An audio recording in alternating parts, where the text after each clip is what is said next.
Hello friends, welcome to competitive exams India Telugu channel. ఈరోజు మనం ఈ వీడియోలో సింగరేణి కోలియర్స్ కంపెనీ లిమిటెడ్ తెలంగాణ నుంచి మనకు నోటిఫికేషన్ అయితే రిలీజ్ అవ్వడం జరిగింది. ఈ పర్టికులర్ నోటిఫికేషన్ ద్వారాగా మనకి ఎగ్జిక్యూటివ్ క్యాడర్ అండ్ అలానే నాన్ ఎగ్జిక్యూటివ్ క్యాడర్ కి సంబంధించిన వేకెన్సీస్ అనేవి ఫిల్అప్ చేస్తూ ఉన్నారు friends.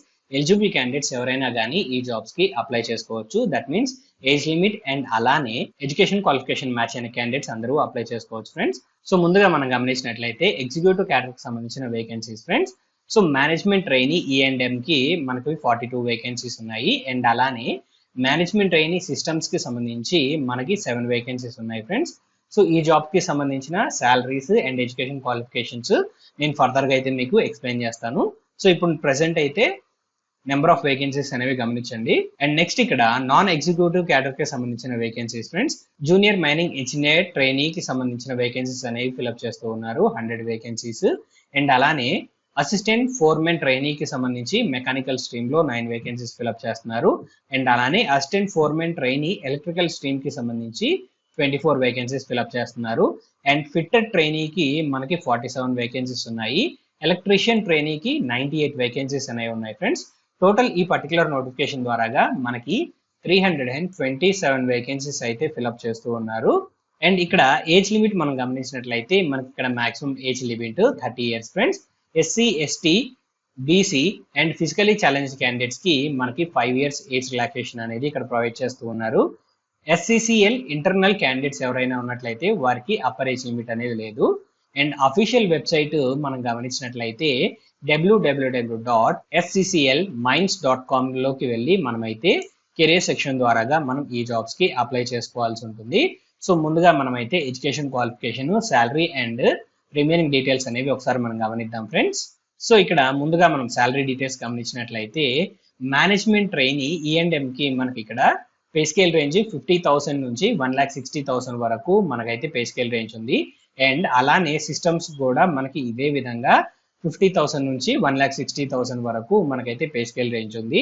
And junior mining engineer కి సంబంధించి చూసినట్లయితే మనకి ఇక్కడ 40,000 నుంచి 1,40,000 వరకు పే స్కేల్ రేంజ్. అండ్ అలానే అసిస్టెంట్ ఫోర్మెన్ ట్రైనీ మెకానికల్ కి 30,000 నుంచి 1,20,000 వరకు పే స్కేల్ రేంజ్ ఉంది. అండ్ అలానే ఎలక్ట్రికల్ స్ట్రీమ్ కూడా సేమ్ టు సేమ్ ఇదే పే స్కేల్ రేంజ్ అనేది మనకు వర్తిస్తుంది. అండ్ నెక్స్ట్ ఫిట్టర్ ట్రైనీకి సంబంధించి మనం చూసినట్లయితే 20,000 నుంచి 70,000 వరకు మనకి ఇక్కడ పే స్కేల్ రేంజ్ ఉంది. అండ్ అలానే ఎలక్ట్రీషియన్ ట్రేడ్ కి సంబంధించి చూసినట్లయితే మనకి ఇక్కడ 20,000 నుంచి 70,000 వరకు పర్ మంత్ శాలరీ రేంజ్ అనేది ఉంది.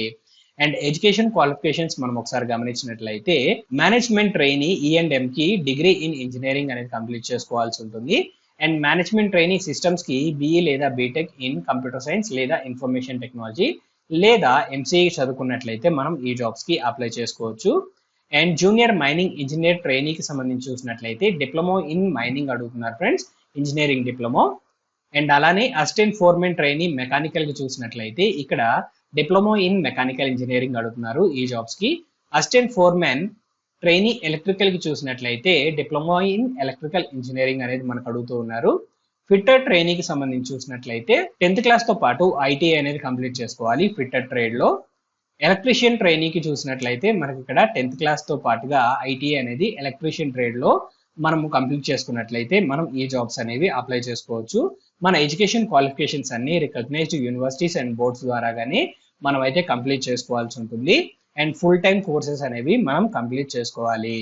అండ్ నెక్స్ట్ మనం గమనించినట్లయితే మనకి ఇక్కడ సెలక్షన్ ప్రాసెస్ కి సంబంధించిన డీటెయిల్స్ ఫ్రెండ్స్. సో ఈ జాబ్స్ కి మనకి ముందుగా అయితే రిటర్న్ టెస్ట్ ఉంటుంది, ఆ తర్వాత స్కిల్ టెస్ట్ లేదా పర్సనల్ ఇంటర్వ్యూ అనేది కండక్ట్ చేస్తారు. ఆ తర్వాత document verification and medical examination conduct చేసి క్యాండిడేట్స్ అయితే రిక్రూట్ చేసుకోవడం జరుగుతుంది. అండ్ ఇక్కడ ఈ జాబ్స్ కి అప్లై చేసుకోవడానికి అప్లికేషన్ ఫీజు అనేది వర్తిస్తుంది friends. General and OBC candidates 1,000 rupees fees అనేది పే చేసి ఈ జాబ్స్ కి అప్లై చేసుకోవాల్సి ఉంటుంది. SC, ST candidates 100 rupees fees అనేది పే చేసి ఈ జాబ్స్ కి అప్లై చేసుకోవాలి. అండ్ నెక్స్ట్ ఇక్కడ మనం గమనించినట్లయితే application starting date and end date friends.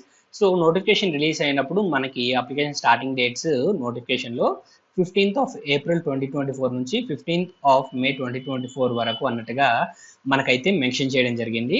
ఆ తర్వాత మనకైతే ఈ అప్లికేషన్ డేట్స్ అనేవి రివైజ్ చేయడం జరిగింది ఫ్రెండ్స్. ఈ నోటిఫికేషన్ సంబంధించి ఆ రివైజ్డ్ డేట్స్ కి సంబంధించిన పీడిఎఫ్ ఇప్పుడు మీరు చూస్తున్నారు.